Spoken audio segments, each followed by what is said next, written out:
Hello students. In today's video, we will discuss on second chapter of microeconomics of plus one, and as you know that we have completed its first five part in previous video. In today's video, we will proceed to the sixth one. Okay, so here we go. So the name of chapter is Central Problem of an Economy, class 11th, chapter 2, part 6, and today's date is 15 May 2020. Okay, so as you know that students, in previous video we have discussed some basic properties of PPC curve.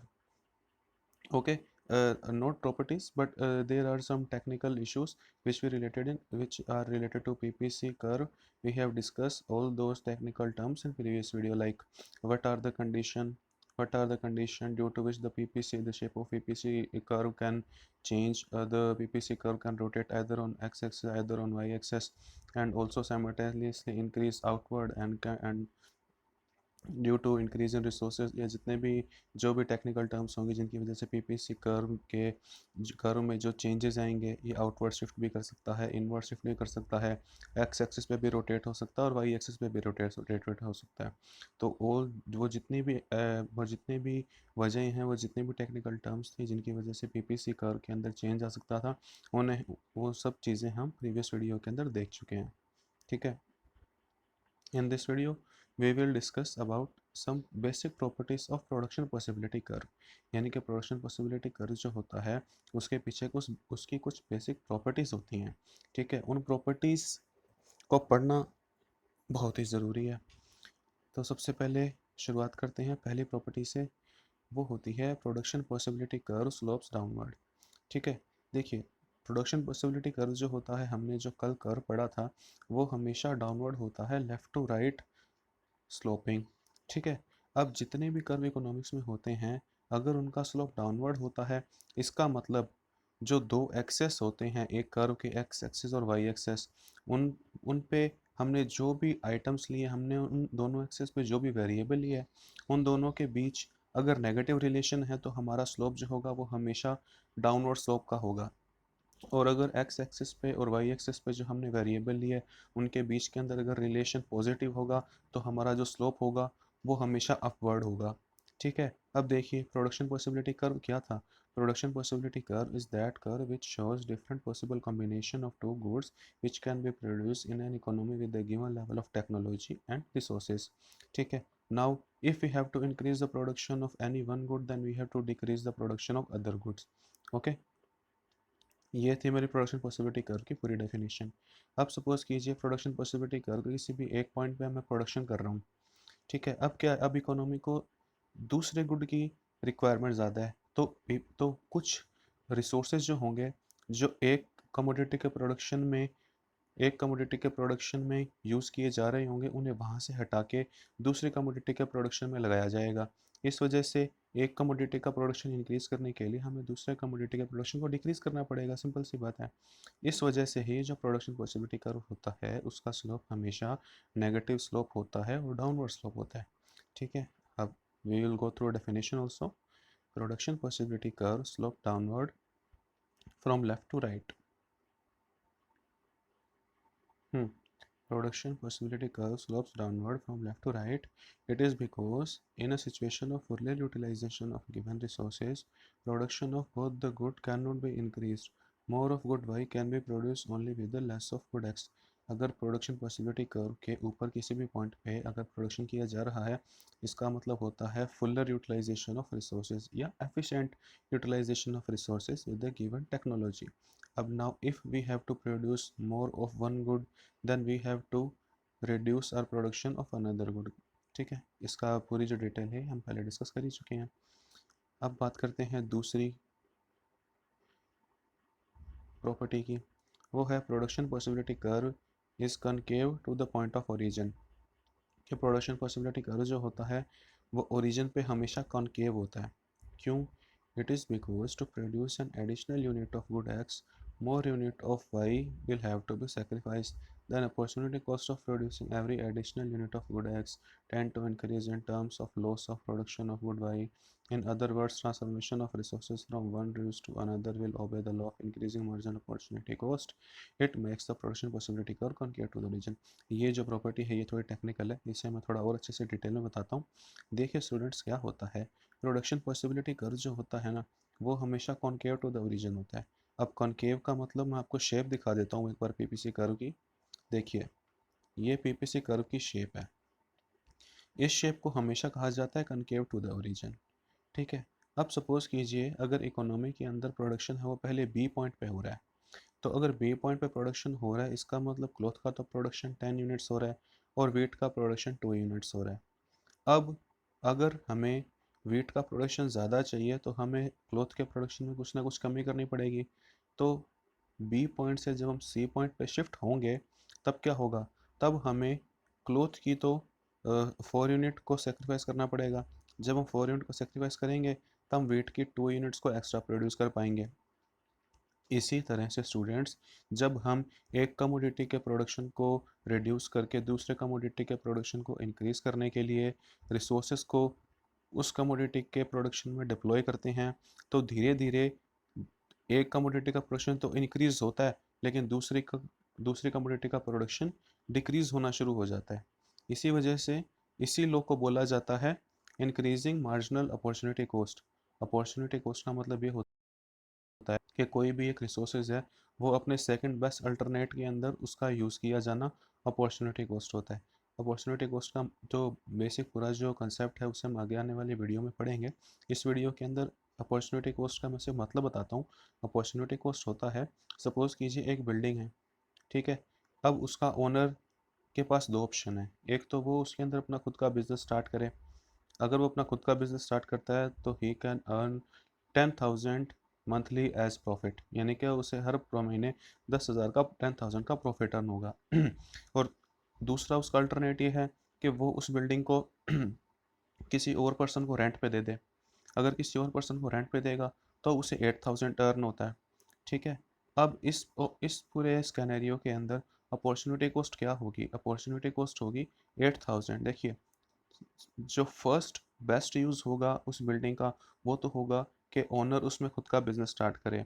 अगर वो ऐसा करता है तो वो हर महीने 10,000 earn कर पाएगा। And if he is not able to do his business then he should give it on a rent to another person. In that case he will earn 8,000 per month. तो दोनों ही सिचुएशन के अंदर first best जो alternate होता है वो तो हमेशा ऑप्ट किया जाता है, और जो सेकंड बेस्ट अल्टरनेटिव होता है उसे अपॉर्चुनिटी कॉस्ट कहा जाता है। तो इस सिचुएशन के अंदर जो अपॉर्चुनिटी कॉस्ट होगी वो होगी 8,000। जो सेकंड बेस्ट अल्टरनेट है, अगर बिजनेस है करना तो सबसे अच्छा तरीका ये है कि उसे रेंट रेंट पे दे दो। रेंट आएगा 8,000, हाँ प्रॉफिट से कम आएगा तो, लेकिन सेकंड बेस्ट अल्टरनेट तो है ना कि इससे नहीं अच्छा तो उसका सेकंड बेस्ट यूज़ तो ये हो सकता है कि उसे रेंट पे दे दो। इस चीज़ को अपॉर्चुनिटी कॉस्ट कहा जाता है इकोनॉमिक्स में। ठीक है। अब हमारे प्रोडक्शन पॉसिबिलिटी कर्व से ये किस तरह से रिलेटेड है, ये इस तरह से रिलेटेड है कि जब एक कमोडिटी के प्रोडक्शन को इंक्रीज़ करना है तो हमें दूसरे कमोडिटी के प्रोडक्शन को डिक्रीज़ करना पड़ेगा।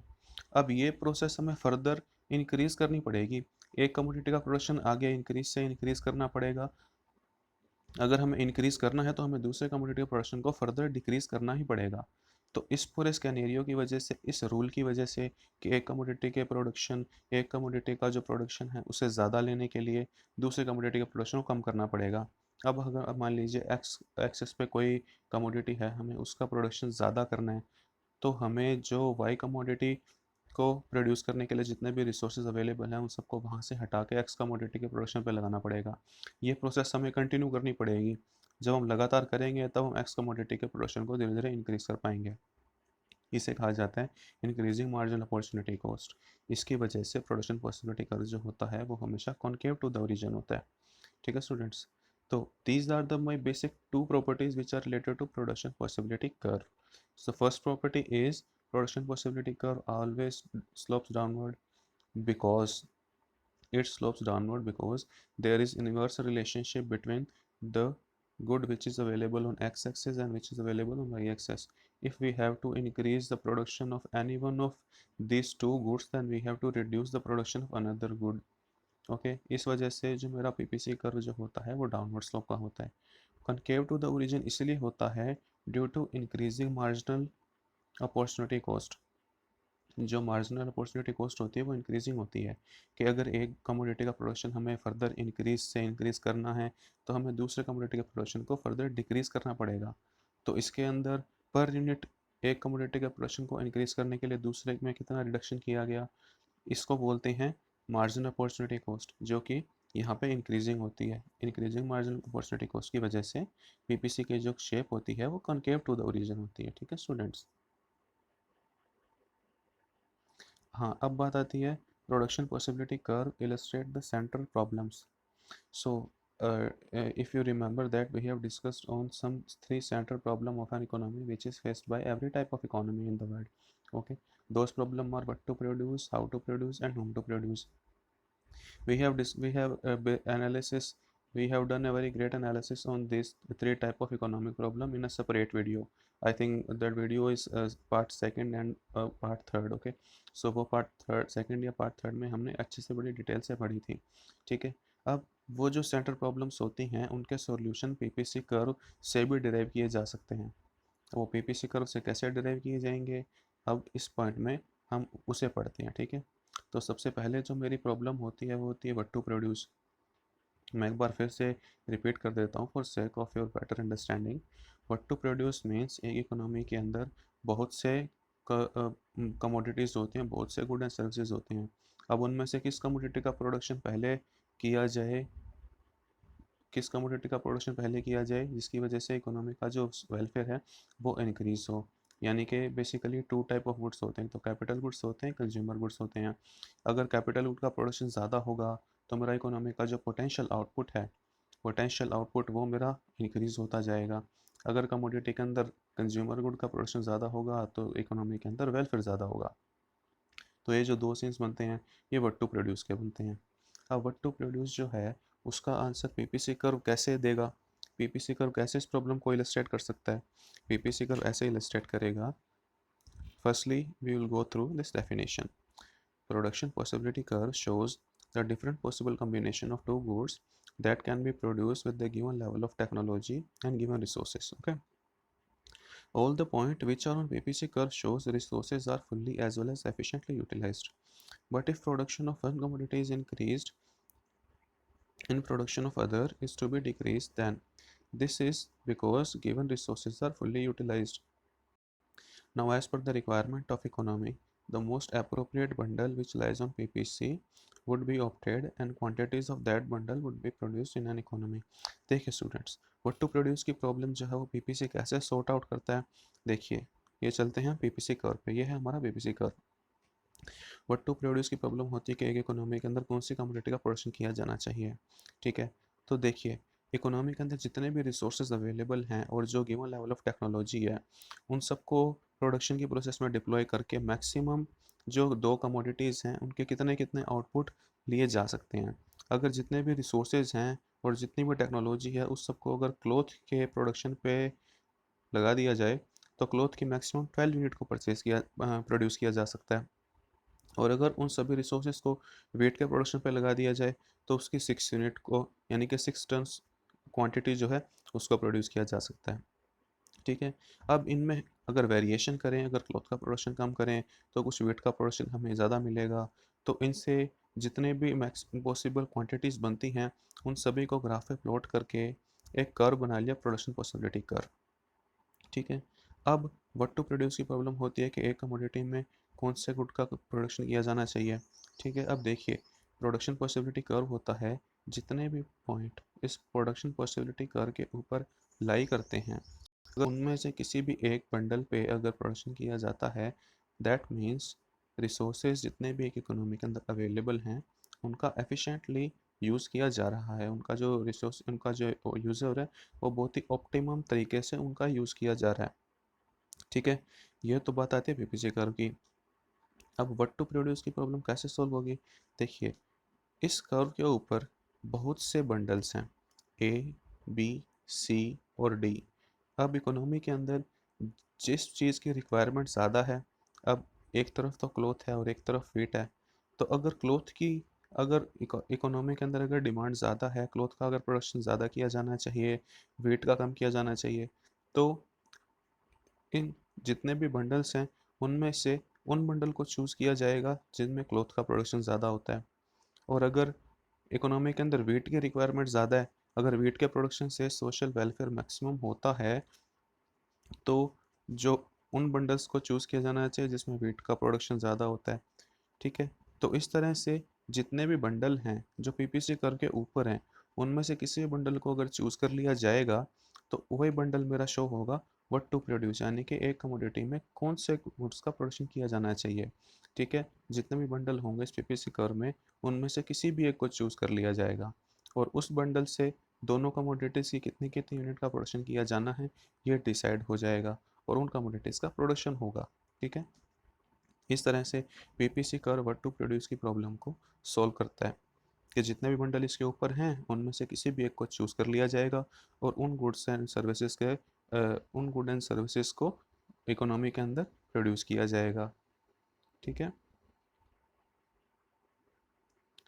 अब आती है second problem. That problem is how to produce.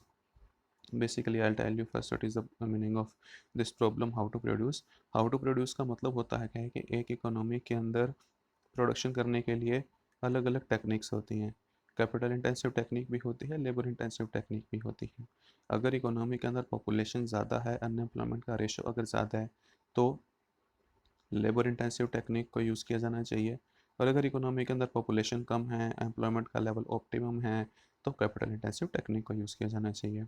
अब प्रोडक्शन पॉसिबिलिटी कर्व इस प्रॉब्लम को कैसे डिराइव कर सकता है, इस प्रॉब्लम का आंसर हमें पीपीसी कर्व कैसे दे सकता है, इस इन शब्दों में दे सकता है कि other central problem of economy is how to produce. This problem is related to choice of technique of production. This situation is explained with the help of figure below. This figure shows an economic choose the technique that enable optimum use of available factor of production as is evident is very much inside the production possibility curve. E is shows the use of inefficient technique. Production possibility curve. Point E. It shows the use of inefficient technique is efficient technique is used, there will be more production of one commodity without sacrificing the production of other. As in the same way, the production from here to be shifted to point A, B or C as the case may be the requirement in the economy. So students, suppose कीजिए पहले ई point पे production किया जा रहा था। ठीक है, एक इकोनॉमी के अंदर हाउ टू प्रोड्यूस जो होती है वो बेसिकली ये प्रॉब्लम होती है कि किस टेक्निक को प्रोडक्शन में यूज़ किया जाना चाहिए, अदर लेबर इंटेंसिव और कैपिटल इंटेंसिव। ठीक है, अब सपोज कीजिए पीपीसी कर्व गिवन है इकोनॉमी में और हम प्रोडक्शन कर रहे हैं पॉइंट ई पे। ठीक है, इकोनॉमी के अंदर उस टेक्निक को डिप्लॉय किया जाना चाहिए जिससे प्रोडक्शन जो है वो दोनों कमोडिटी का ही इंक्रीज हो। ठीक है, या तो दोनों कमोडिटी का साइमल्टेनियसली इंक्रीज होना चाहिए या दोनों में से कोई भी एक कमोडिटी का प्रोडक्शन इंक्रीज होना चाहिए without sacrificing of other. PPC curve इस प्रॉब्लम को कैसे सॉर्ट आउट करता है? पीपीसी कर्व की प्रॉपर्टीज़ ये एक्सप्लेन करती हैं कि इकोनॉमी के अंदर उस टेक्निक का यूज़ होना चाहिए जिसकी वजह से या तो दोनों ही कमोडिटी का प्रोडक्शन साइमल्टेनियसली इंक्रीज हो या दोनों में से कोई भी एक कमोडिटी का प्रोडक्शन इंक्रीज होना चाहिए without the sacrificing the production of another good. अब सपोज कीजिए एक इकोनॉमी में जो पीपीसी कर्व है उसमें वाई एक्सेस और एक्स एक्सेस है।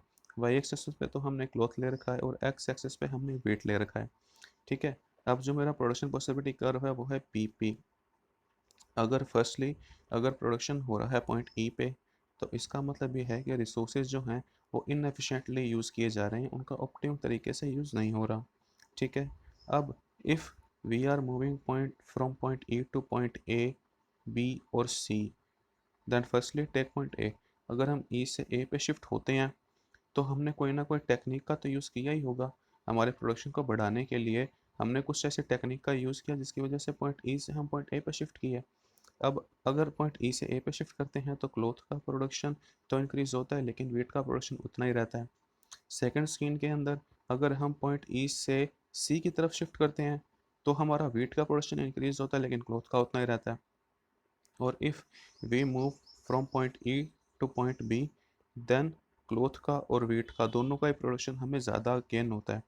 इस पूरे स्कीम के अंदर जो प्रोडक्शन पॉसिबिलिटी कर्व है वो ये शो कर रहा है ऑप्टिमम यूटिलाइजेशन ऑफ रिसोर्सेज, कि हमने जो भी टेक्निक का यूज़ किया इकोनॉमी में। अब भले पीपीसी कर्व जो है ये अंडर डेवलप्ड कंट्री का है, डेवलप्ड कंट्री का, या हो सकता है डेवलपिंग कंट्री का, डेवलप्ड कंट्री का हो, वट एवर द केस में भी, अगर पॉइंट ई से ए बी सी किन्हीं पे भी अगर शिफ्ट हो रहे हैं हम, तो इसका मतलब ये है कि हमारे पास जितने भी गिवन लेवल ऑफ रिसोर्सेज हैं और जो टेक्नोलॉजी है उनका उसका हमने बहुत ही अच्छे से और ऑप्टिमम तरीके से यूटिलाइजेशन किया है।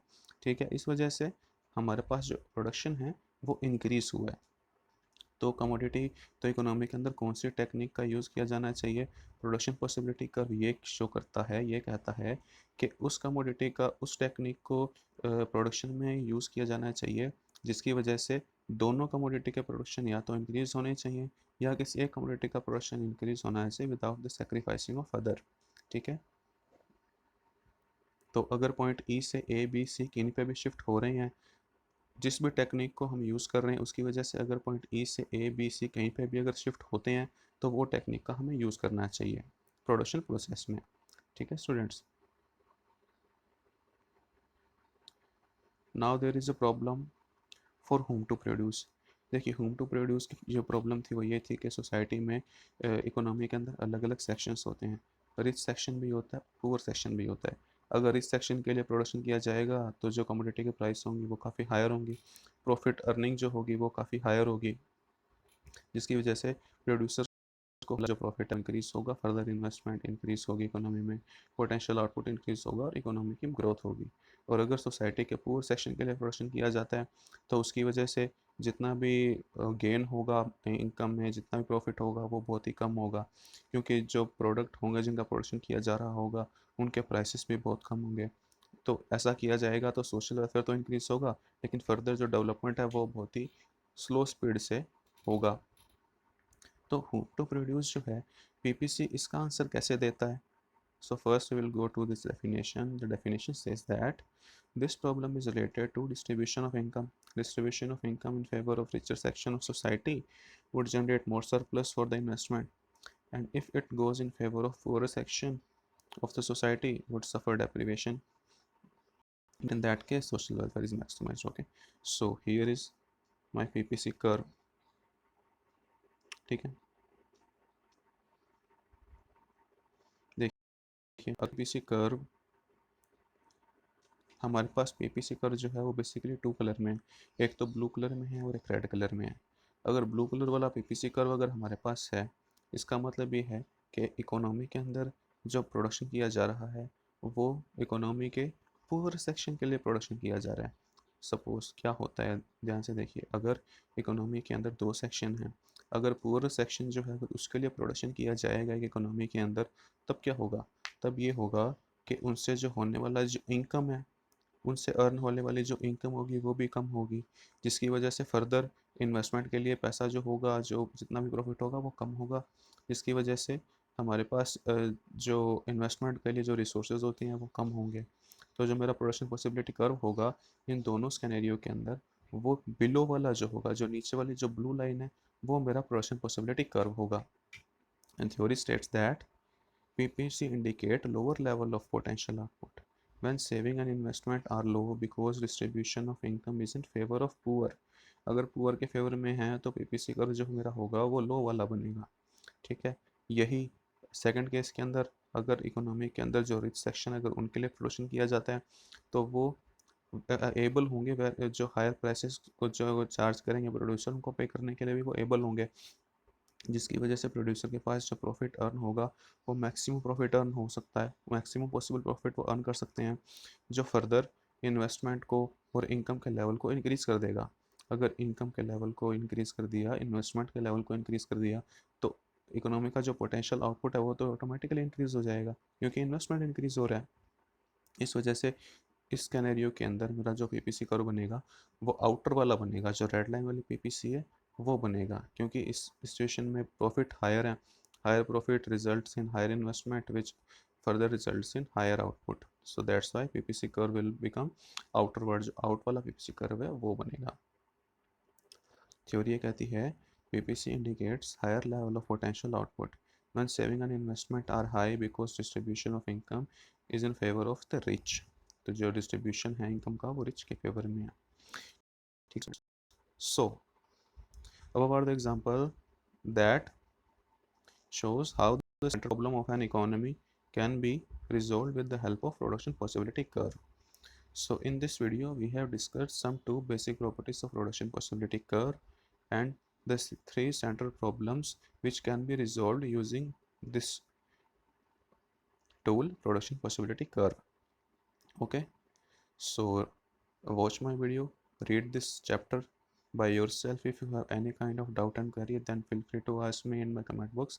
I will definitely answer all your queries and